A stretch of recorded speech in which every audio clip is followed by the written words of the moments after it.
सात संगत जी, प्यार से कहना धान निरंकार जी। आज उदयपुर में सभी एकत्रित इस समागम में, और ये शहर का नाम भी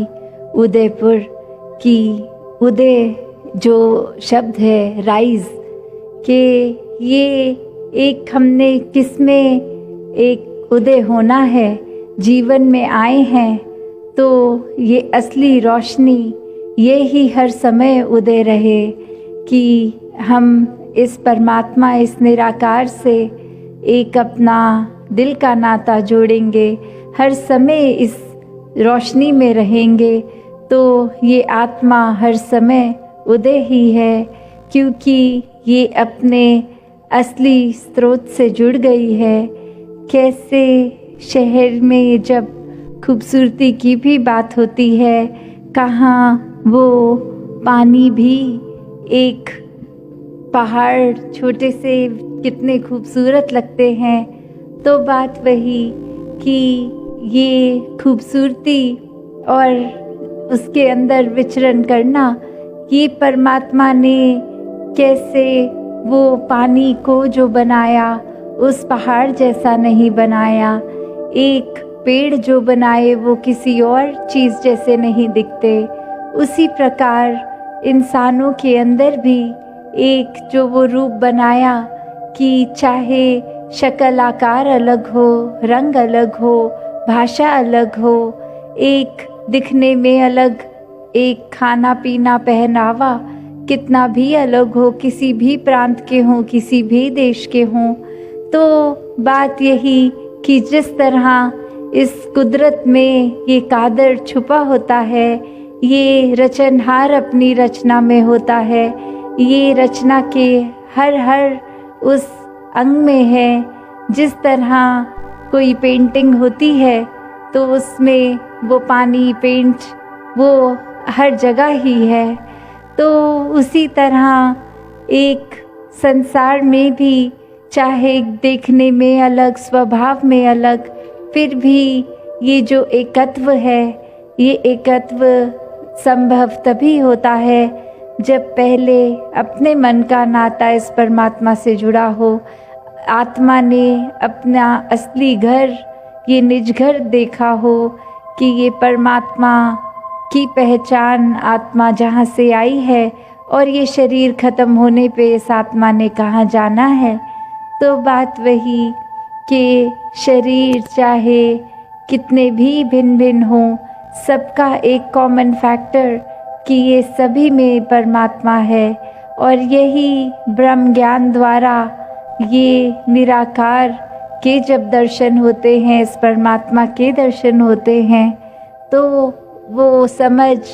कि हर एक में अब ये देखना बहुत ही आसान हो गया है,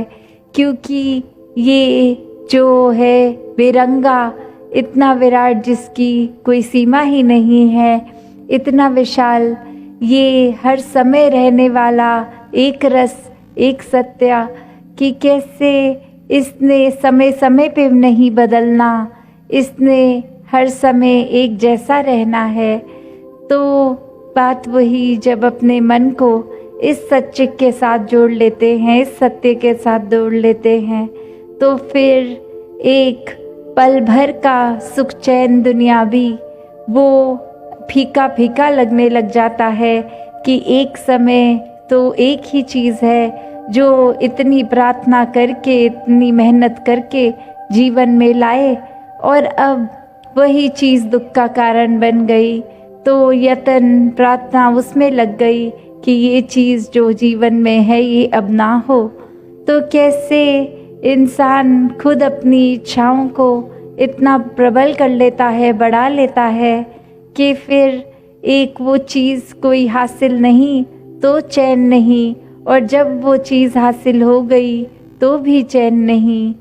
तो एक असली सुख चैन कहाँ से आएगा? ये तो इसी स्थिर परमात्मा से आएगा। जो चीज़ संसार की खुद पल पल में बदल जाती है, उसके साथ जुड़ेंगे तो मन अस्थिर ही रहेगा, और वही मन जब एक स्थिर परमात्मा के साथ जुड़ जाता है, फिर कोई भी बदल जाए चीज़ संसार की, ये मन क्योंकि स्थिर से जुड़ा है, ये मन बिल्कुल अस्थिर नहीं होता, बिल्कुल बेचैन नहीं होता। एक अपने आप को हर समय की आनंद की अवस्था फिर इस मन की बन जाती है कि दुख सुख कुछ भी हो, इस मन ने तो आनंद में जीना है। तो कैसे अपने मन को हर समय आनंद में जीवन जीने का हर कोई जो एक पोटेंशियल रखता है,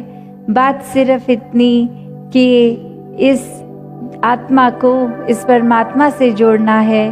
और वो शरीर में रहते रहते ही कार्य होगा, क्योंकि ये आत्मा शरीर के अंदर है।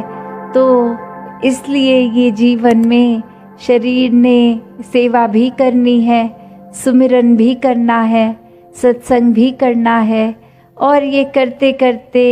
हर समय इस परमात्मा से जुड़ना है। तभी ये सभी कार्य अच्छी तरह एक सही रीजंस, एक सही कारण की वजह से होंगे। अवतार हर एक पे कृपा करे। साथ संगत जी, धन निरंकार जी।